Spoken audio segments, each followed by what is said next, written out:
एक ही पापी है। कौन है वो पापी?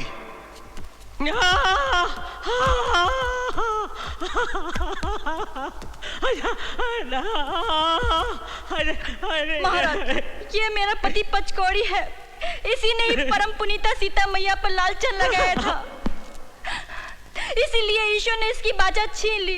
प्रभु, बरसों से ये अपने पाप का दंड भोग रहा है। प्रभु बस करो पचकौड़ी, पछतावे के आंसुओं ने तुम्हारे सारे पाप धो दिए। सच है राघव, इनके जैसे होनहार सपूतों को छोड़कर कोई भी मां नहीं रह सकती। पुत्रों, तुम्हारे गायन से हमें बहुत आनंद मिला। ये लो तुम्हारा पुरस्कार। नहीं राजमाता, हम तो मुनि कुमार हैं। स्वर्ण और रत्न लेकर क्या करेंगे? हमने हमारी रामायण के कथानायक श्री रामचंद्र के दिव्य मंगल स्वरूप को अपने नेत्रों से देख लिया, यही हमारा पुरस्कार है। और हमें संकोच मत करो, जो चाहिए मांग लो। रामायण की कल्पलता, वनिता शिरोरत्न, जगत जननी हमारी माता जानकी देवी के दर्शन करवा दीजिए महाराज। आपके दर्शनों के साथ अगर उनके भी दर्शन हो जाएं, तो हमारा जीवन सफल हो जाए।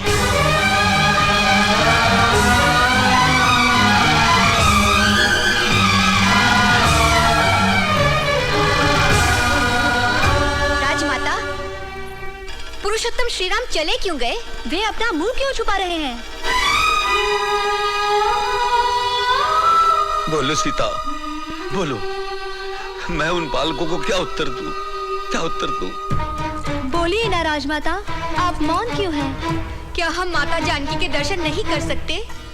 क्या हम पर उनके दर्शनों का प्रतिबंध है? हे जगत माता, एक बार बाहर आओ। हमें दर्शन दो। दर्शन दो सीता माता। जगत जननी, हमें दर्शन दो। जगत जननी, हमें दर्शन दो। हमें दर्शन दो। सीता माता, माता, जगत जननी, हमें दर्शन दो। वो नहीं आएगी मुनि कुमारों, वो नहीं आ सकती। किंतु क्यों? क्योंकि वो यहाँ नहीं है। यहाँ नहीं है तो कहाँ गई? उन्हें वनवास दिया गया है। किसने दिया उन्हें वनवास?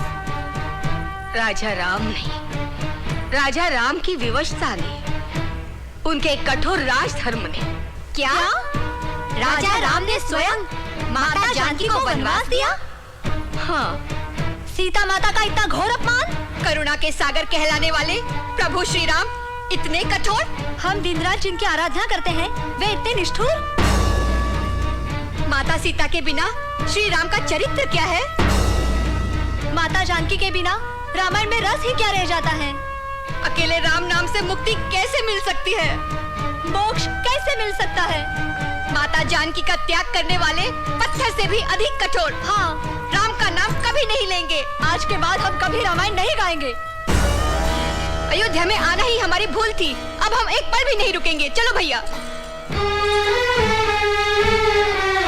सुनो, सुनो मुनि कुमारों, हमारी बात तो सुनो। नहीं, हमें अब कुछ नहीं सुनना।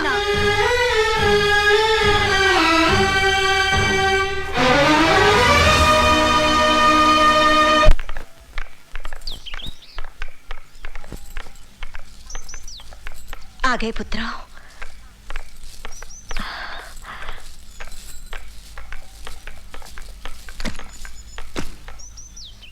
क्या हुआ लाओ?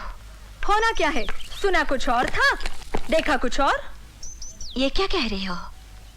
तुम लोगों ने अयोध्यापुरी देखी ना? हाँ देखी, और उसके पुराधीश को भी देखा। तुम लोगों ने प्रभु श्री राम के दर्शन किए? हाँ कर लिए। वे कुशल पूर्वक तो है ना? उन्हें क्या कष्ट हो सकता है माँ? प्रेम से खाते हैं, आराम से रहते हैं, बड़े प्रसन्न है। माँ, राम का नाम लेने से तुम इतनी प्रसन्न क्यों हो जाती हो? इसलिए कि वे देव स्वरूप हैं। मुझे ही नहीं, उनका नाम लेने से सबको आनंद मिलता है। पहले हम भी ऐसा ही सोचते थे। वे पुरुषोत्तम हैं, सर्वगुण संपन्न हैं, आदर्श की मूर्ति है। किंतु उन्हें देखकर और उनसे मिलकर हमारे भ्रम का दर्पण टुकड़े टुकड़े हो गया। माँ, ऐसे क्यों कह रहे हो पुत्र? क्या उन्होंने तुमसे कुछ कहा, तुम्हारा अपमान किया? नहीं माँ, किंतु यदि वे हमारा अपमान भी करते तो इतना दुख नहीं होता जितना दुख ये जानकर हुआ कि उन्होंने माता जानकी का परित्याग करके उन्हें वन में भिजवा दिया। उस समय वे गर्भवती थी। राम ने ऐसा काम कैसे किया माँ?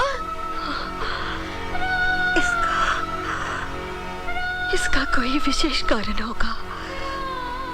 अभी तुम बालक हो, नहीं समझोगे। क्या कारण रहा होगा माँ?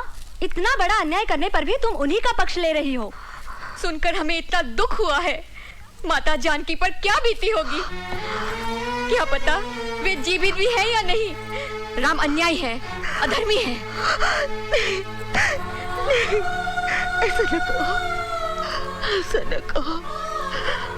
वे बड़े हैं, महान है, महापुरुष है। हाँ, महापुरुष, बड़े, महान, किस बात में? देह में, कद में या आयु में? सीता माता का परित्याग करने वाले कठोर राजा राम के लिए हमारे मन में कोई मान नहीं है। अब हमारे मुख पर उस अन्याय का नाम कभी नहीं आएगा। अब हम रामायण का गायन नहीं करेंगे, कभी नहीं करेंगे। राम पापी है माँ, पापी। नहीं, चुप करो।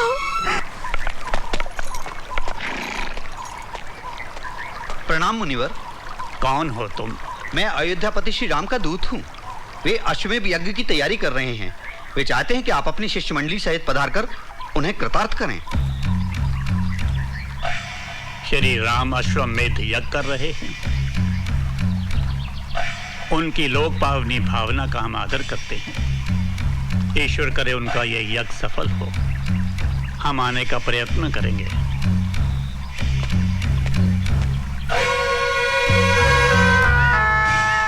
प्रणाम मुनिवर। बहुत चिंतित दिखाई देती हो बेटी, क्या बात है? मुनिवर, ये बताइए, यदि धर्मपत्नी पास में नहीं हो तो अश्वमेध यज्ञ किया जा सकता है क्या?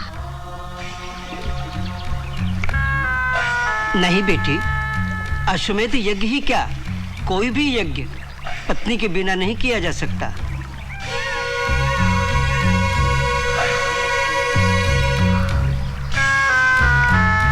असंभव। किसी भी ब्रह्मचारी को अथवा पत्नी विहीन गृहस्थ को यज्ञ करने का अधिकार नहीं है।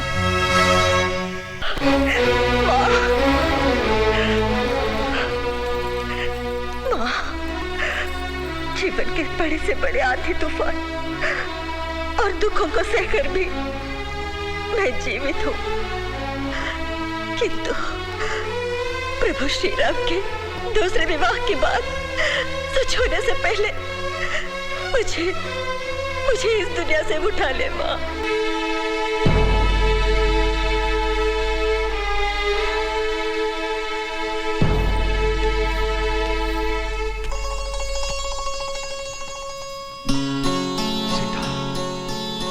सीता, सीता, कौन है यहाँ? इस प्रतिमा के माथे पर कुमकुम का टीका किसने लगाया? कौन है यहाँ? सीता, सीता, सीता, मैं जानता हूं तुम यहीं कहीं हो।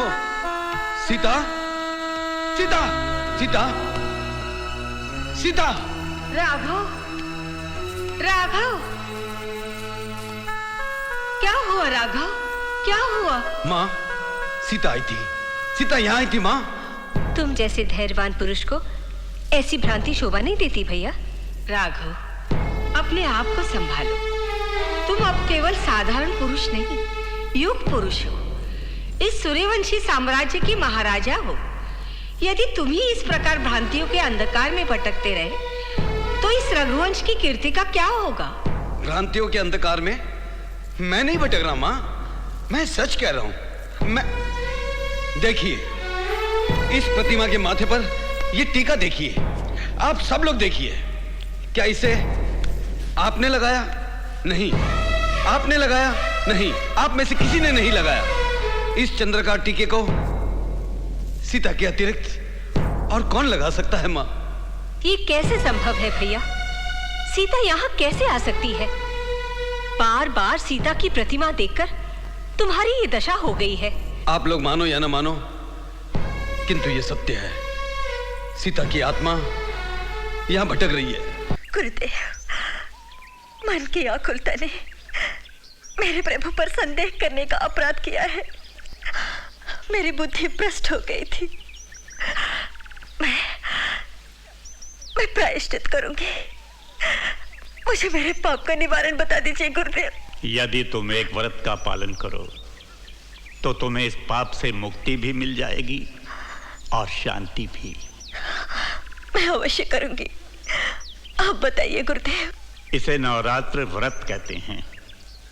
इसमें उपवास रखते हुए श्रद्धा और भक्ति पूर्वक दुर्गा माता की आराधना करनी पड़ती है। उन्हें शतदल कमल के फूल चढ़ाने पड़ते हैं। किंतु बेटी, यदि पूजा में कोई विघ्न पड़ा तो ये व्रत हानिकारक भी हो सकता है। मैं प्रयत्न करूंगी गुरुदेव कि मेरे व्रत में कोई विघ्न ना पड़े। किंतु शतदल कमल कौन लाएगा? हम है ना माँ। शतदल कमल है क्यों? हम सहस्त्रदल कमल लेकर आएंगे। पुत्री, ऐसे वीर पुत्रों के होते हुए तुम क्यों चिंता करती हो? कुश, अपनी माता के व्रत के लिए पुष्प लाने का कार्य तुम्हारा है। गुरुदेव, क्या माँ की सेवा का यह कार्य भैया ही कर सकते हैं, मैं नहीं? पुत्र लव, कितनी बड़ी बात कह दी तुमने। क्या मैं तुम्हारी मातृभक्ति से परिचित नहीं हूं? किंतु तुम्हारा पालन करने वाला कर्तव्य दूसरा है। मुझे आज ही भरद्वाज आश्रम के लिए प्रस्थान करना है। मेरे लौटने तक इस आश्रम की सुरक्षा का भार तुम्हारे कंधों पर है। अच्छा गुरुदेव। यह यज्ञ हमने प्रजा की सुख शांति और संपन्नता की कामना से किया है। आज इस यज्ञ की पूर्णाहुति के लिए हम ये अश्व देश देशांतर में भ्रमण के लिए मुक्त करते हैं। यदि किसी को अपने बाहुबल पर मान हो तो वह इसे पकड़े और अयोध्या की सैन्य शक्ति को अपनी वीरता का परिचय दे, अन्यथा हमारा अधिपत्य स्वीकार करे। प्रभु श्री रामचंद्र की, प्रभु श्री रामचंद्र की। इस अश्व की रक्षा का भार हम अपने अनुज शत्रुघ्न को सौंपते हैं। कुमार शत्रुघ्न की, प्रभु श्री रामचंद्र की, प्रभु श्री रामचंद्र की, प्रभु श्री रामचंद्र की।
जानवर?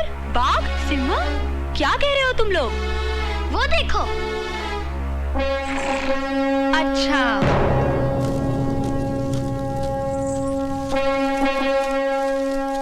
अरे मूर्खों, ये बाघ नहीं, सिंह नहीं, ये जानवर तो अश्व है।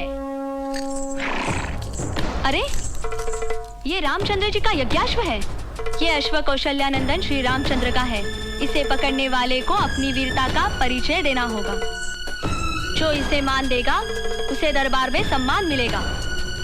देखो, श्री राम जी के यज्ञाश्व से मैं कैसे नृत्य कराता हूँ।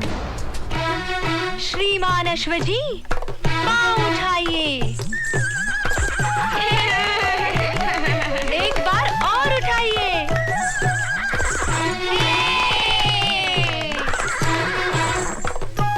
हमें प्रणाम कीजिए।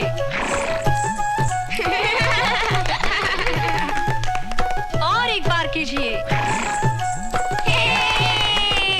फिर एक बार कीजिए। कौन है यहाँ? किसने हमारे यज्ञाश्व को पकड़ा है? कौन है वो कायर? सामने क्यों नहीं आता? यज्ञाश्व जी, आप मेरे साथियों का मनोरंजन कीजिए, मैं अभी आता हूँ।